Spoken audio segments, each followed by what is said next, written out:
My name is Erin River Sunday, and this is TBH Magic.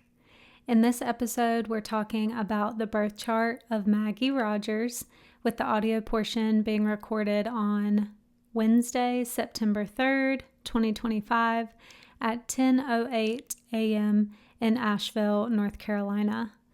While we're discussing Maggie's chart today, you'll be seeing several videos of her on tour. I've had the pleasure of seeing her live in 3 different cities at the time of this recording, and I truly can't wait to see her again. Her shows bring a vibrant, mystical, but also distinctly physical energy that is absolutely reflected in her birth chart. To double down on that point, I wanted to share a visual representation of me truly being transported during one of her sets. After the show, a girl tapped me on the shoulder. She was with her mom, seeing Maggie in concert for the first time. She said something like, "I hope this isn't too weird, but I took some photos of you during the concert. You just looked like you were having the best time, and the light was beautiful, and I couldn't help it. Would you like to see them?" I can truly only imagine how red I got. She airdropped them to me, and this is the first time I've dared to share them publicly. It's fitting, though, because I hope this video will convey the sheer power and divine magic of Maggie Rogers and Maggie Rogers fans. So I hope I'm setting the stage appropriately here. I'm truly so excited to talk to you about it all through the lens of astrology. But before we fully go there, I want to take a few seconds to pause and breathe into the present. Wherever you are in time and space, see if you can take a moment to take a big, deep breath with me. Try to count to 4 slowly on the inhale and then 4 again slowly on the exhale. Let's do it together now.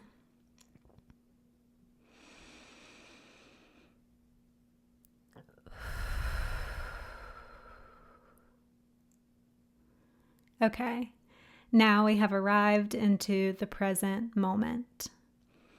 So, Maggie's chart, first things first, let's take it in all her glory. While you will find many celebrities' birth information online, I urge you to triple check your sources. There are plenty of assumed times on the internet, and studying a chart that isn't verified, frankly, is not a great use of anyone's time. Blessedly, though, Maggie has provided us with her birth time directly, which encouraged me to write about her chart on my Substack years ago. You can check out that newsletter at the link in the description box. So this video version is essentially a continuation of that thread. People really responded to it. I'm a big Maggie fan, so here we are. But disclaimer, I am by no means doing a full-on reading of Maggie's chart here.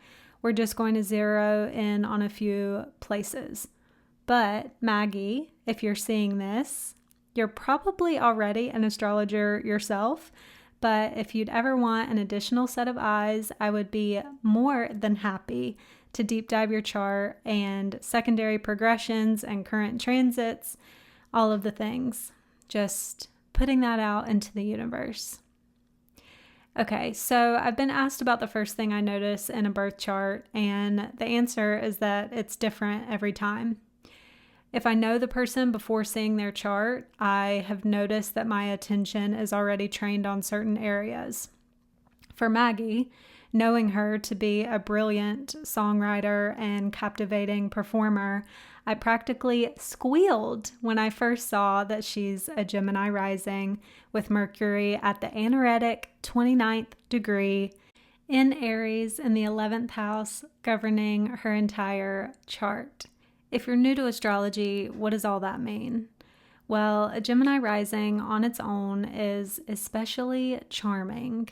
They're intrinsically connected to the magic of words as spells, as Gemini is Mercury's domain. So all Gemini risings have a connection to communication in one way or another, defining their sense of self. When we see that ruling planet in Maggie's chart, we see it not only in Aries, brash, unapologetic, and independent. We see it at the final 29th degree of the sign. The 29th degree is extreme. It's reached the climax point of the energy. I tend to read it as a crescendo. If you align with evolutionary astrology, I would also say it has a very fated quality. There's not much you can do to alter its energy by that point. So that highly sensitive chart-ruling planet lands in Maggie's 11th house of the collective consciousness. We often see celebrities with 11th house signatures. So, seeing this chart blind, not knowing who it belonged to, I would, without a doubt, say this person has something loud to say to the masses and likely will not take very kindly to being censored in any way. Maggie mentions in her NYU commencement speech that we're going to talk about later that she read a spoken word poem on the first day of class introductions because she, quote, wanted to be known for her words. Okay, I'm going to interrupt myself for a moment now and encourage you to like this episode, to share this episode, and or to comment on this episode if you're enjoying what's happening.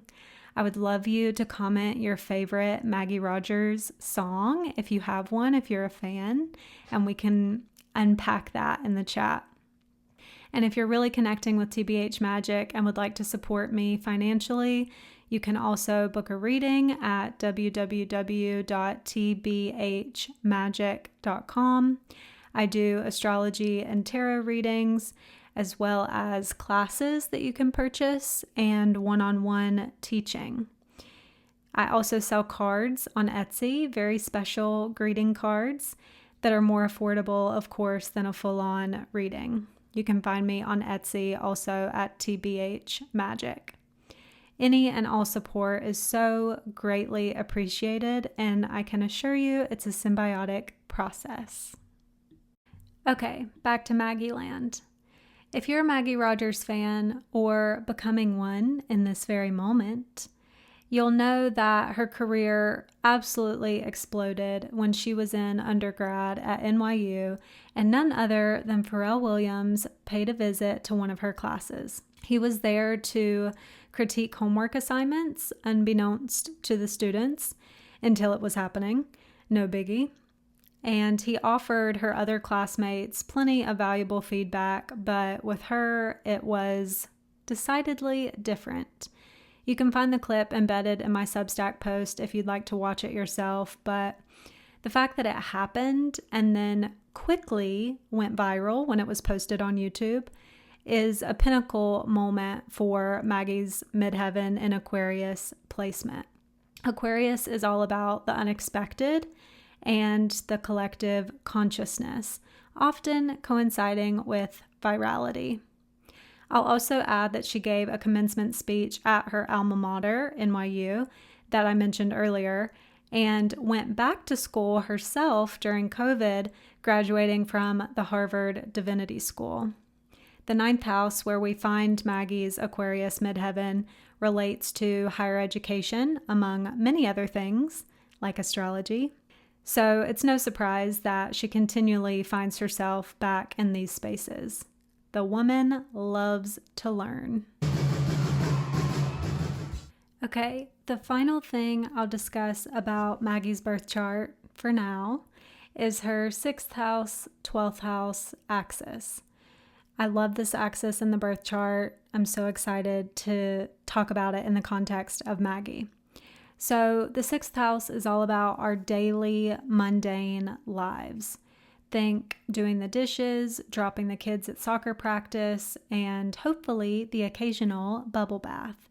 It's about how we keep the wheels on the bus, so to speak, as my mother would say. A buildup of planets in this house, like Maggie has, urges you to be a hard worker and even finding yourself in support roles. I find it immensely iconic that in the commencement speech I mentioned that Maggie gave, she said, quote, "Art is not an industry or a game, it is a practice," proving full well that she understands the importance of dedication and showing up year after year to her art. But this is right after she discussed being in a dark room on stage and all you can see are the glaring exit signs, which leads us to the 12th house and the other side of the coin. The 12th house is where we go to escape. It's home to our addictions and any other way that we might get carried away. It takes us out of our body, even though we all know that Maggie likes to be back in her body. Maggie has her Sun, her Venus, and her South Node all in the 12th house. It's a place of solitude and dreams. It's a place also of privacy, and Maggie is known for being very private around her love interests. It's also, in my opinion, the most psychic realm of the chart. So if we learn to trust our intuition, it's also where we have the power to tap into the collective unconscious. Because Maggie's birth chart features personal planets in both the 6th and the 12th houses, she juggles, and on the best of days, balances the spiritual, creative realm with practical reality. Her Scorpio moon, Jupiter, North Node, and Pluto are all in the 6th house. She was born on a full moon. So, the ability to not just get lost in the vibes, but also to get to the studio and do the work is what separates a singer with a one-hit wonder from a dedicated artist with staying power. Again, as Maggie herself said, art is not an industry or a game, it is a practice. If you're a creative of any kind and struggling to ground your talents into daily life, check out what's happening in your own 6th house. Artistic and spiritual gifts are wonderful, but if you want to make them your living, then daily routines will be required. Okay, wow. I guess it's time to wrap it up. There are so many more things I could say about Maggie's chart. Heard it in a past life. She definitely did with the South Node in the 12th house. Surrender? That's the best way for her to find love with an anaretic degree Venus. Back in my body? Say less with a Scorpio moon in the 6th house. But okay, I'll stop, even though I could talk about Maggie's birth chart forever, and I'll always leave the light on for her. But maybe, just maybe, all exits can be entrances too. Thank you so much for being here, and have no doubt you're meant to be. Through time and space, Erin River Sunday.